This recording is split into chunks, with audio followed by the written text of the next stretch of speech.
I'm Elena Whitham and I'm the SNP candidate for Carrickmanack and Doon Valley.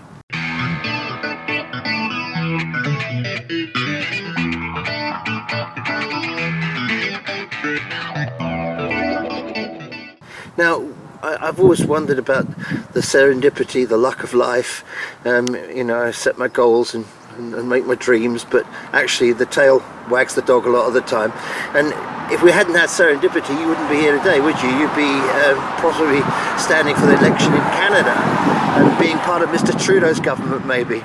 Yeah, if we didn't have serendipity, I'd actually probably be working for a big music corporation, because I was headhunted before I came back from Canada in '96, but decided to come back to family and to where I really felt my roots lay.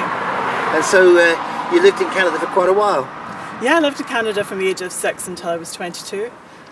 Did primary 1 here, but did everything else over there, and came back just as I'd finished university. The first thing that motivated me into politics was understanding from a very early age that there was something fundamentally wrong with politics in Scotland. And I always understood that Scotland exported its talent. That was our biggest export for many years. So for me, coming back home and having made this where, I live and I have my children, raised my children and had a few businesses, I recognised a long time ago that if you want to be the change, you have to be around the table, and was involved in third sector organisations and homelessness. And I really recognised that in order to make the best decisions possible, you need to be part of that decision-making process. And I think over the Parliament, over the existence of our Parliament since '99, we've seen a fundamental shift in the way that Scotland operates. We've seen this, huge groundswell of community well-being, and that's a huge thing for me. So to be part of a Parliament that puts well-being at the heart of its economic drive is fundamental to the country that I want to be part of creating. So that's really what drives me into it. Ayrshire in general, and Carrickmanack and Doon Valley in particular, used to be the beating heart of the coal industry for the whole nation, empowered the nation. And then has been left behind for a long time. And we've started to see the seeds of transformation happening over the last kind of decade. I'm the depute leader of East Ayrshire Council, and part of what I was doing for the last few years nationally was representing all 32 local councils as a community wellbeing spokesperson, and had a big lead in terms of housing for a long time. So I've worked closely with the Housing Minister and drafting new legislation that we're hoping to bring forward in terms of creating a prevention duty for homelessness. I was working with Christina McKelvey, who's the Equalities Minister, and creating an action plan to improve the lives of Scotland's gypsy travellers. I was part of the Homelessness Prevention and Strategy Group with the Housing Minister, who created an action plan for ending homelessness. So there's a huge amount of stuff that I've been involved with nationally, and they're all things that I have a passion for. Is that independence is normal. Scotland really needs to have all the control of the levers of power, as every other country the world over has. So if you want to see a country that's just and that's fair and puts that well-being right at the heart of all of the decisions that can be made, we really can't leave that to Boris Johnson, because those fundamental values are nowhere in their psyche. So if we want to see that Scotland that is progressive and that is just, it has to be both with SNP. We did an interview with Jamie Johnsey, the author, a week or two ago. And he said a very poignant thing, I thought, was that we argue about the tittle-tattle, the currency and all these kind of things. He said, but these are just the things that people sort out. We sort all those bits out, but the fundamental is getting the independence. Because you hear a lot how the broad shoulders of the UK government, when actually that's a lie, isn't it? Because it's the broad shoulders of the Bank of England. And the Bank of England just make money just by ticking on a computer screen. Absolutely. I mean, there's absolutely no way that an independent Scotland pre-existing COVID would not have been able to do all of those things, but we would have been able to do them the way that we saw best reflected our needs. So we wouldn't have had to have went begging and trying to cajole to actually decide to extend the furlough scheme, because that would have just happened. We would have been able to make those decisions ourselves. And also the universal basic income, maybe we could have brought that in. Yeah, I mean, I learned about universal basic income at university in Canada. Canada had done trials. And that's a concept that you take away all the bureaucracy out of that system. You allow the creativity and the freedom and the entrepreneurship to flourish, and you actually create a really level playing field for everybody. universalism to me is not about giving away things, it's actually about giving a hand up and creating that level playing field for everybody. People are going to be worried about currency, they're going to be worried about things like their pensions. And there's no country in the whole world that's ever became independent that has decided that that's not working for us and we want to go back. So there's things absolutely that we're going to have to work through. But fundamentally, we don't have democracy in Scotland, and that's something that we have to change. The business of the central bank, because we create money in a totally different way these days. I mean, everybody moans about the taxpayer having to pay, but it isn't actually the taxpayer anymore. You don't build £2 trillion worth of debt on the back of a taxpayer because it's just not a possibility. Money has changed the way we look at it and the way it actually happens. So the other big issues are the defence and the immigration. If we had levers upon those things, I mean, the way that the asylum seekers have been treated, I mean, to my mind, I mean, if you were in that situation and something terrible happened to Scotland and you had to go somewhere else, what would you like to be treated like?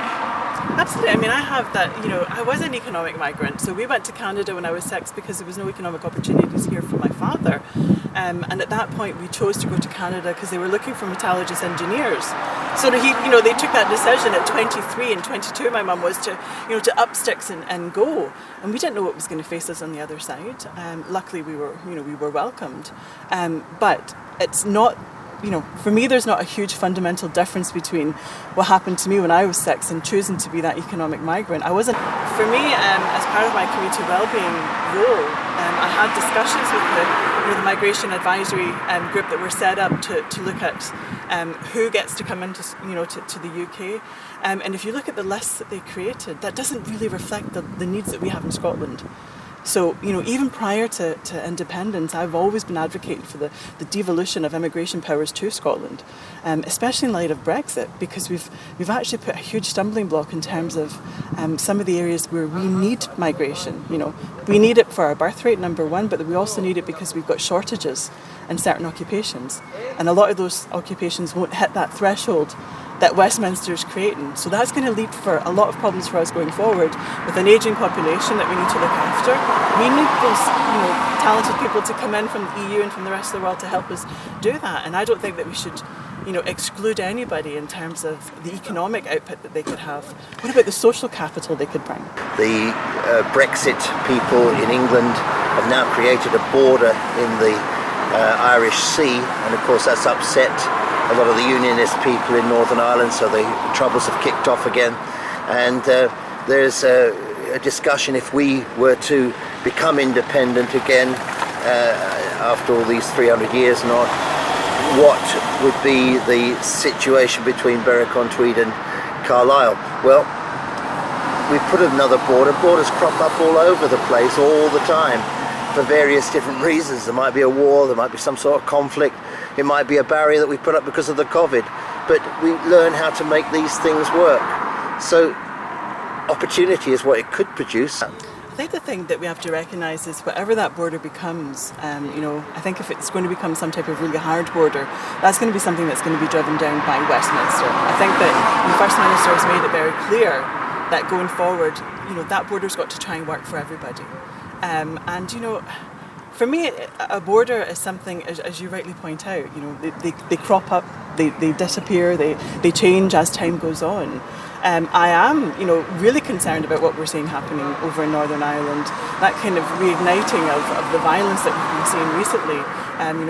Seeing that double-decker on fire, that bus, was quite a horrific image to see. And those are things that were kind of predicted as to the outcome of any type of border, especially in somewhere like that where it's so sensitive. Those are the things that we need to think about, how sensitive that is. But I foresee, the ability for people to go, from Berwick over to Berwick-upon-Tweed, and for that kind of, to continue. I don't see, my in-laws are in Carlisle. My husband's from Carlisle, and that's something that we do that trip quite a lot, not in these COVID times, but that's part of life, and whatever that is, like the currency, it'll evolve over time. And I think it'll be external forces that seek to create it to be any type of hard border or something that's not good. We need to seek to continue to trade across the UK, but we also need to continue to trade with the world and the EU. Yeah, because they often say 60% of the trade goes to the English folk, but then, of course, a lot of that trade would have gone on to the European Union. And abroad. Yes. And I think, that's a fundamental thing that people don't actually recognise is a huge amount of the UK exports come from Scotland, and they're not counted as being Scottish exports. So. And then we can just bring it back to where we started now, because, of course, there's a huge border all the way from Canada, from one side of Canada to the other, between the United States of America and Canada. They make it work, don't they? But yeah, they make it work.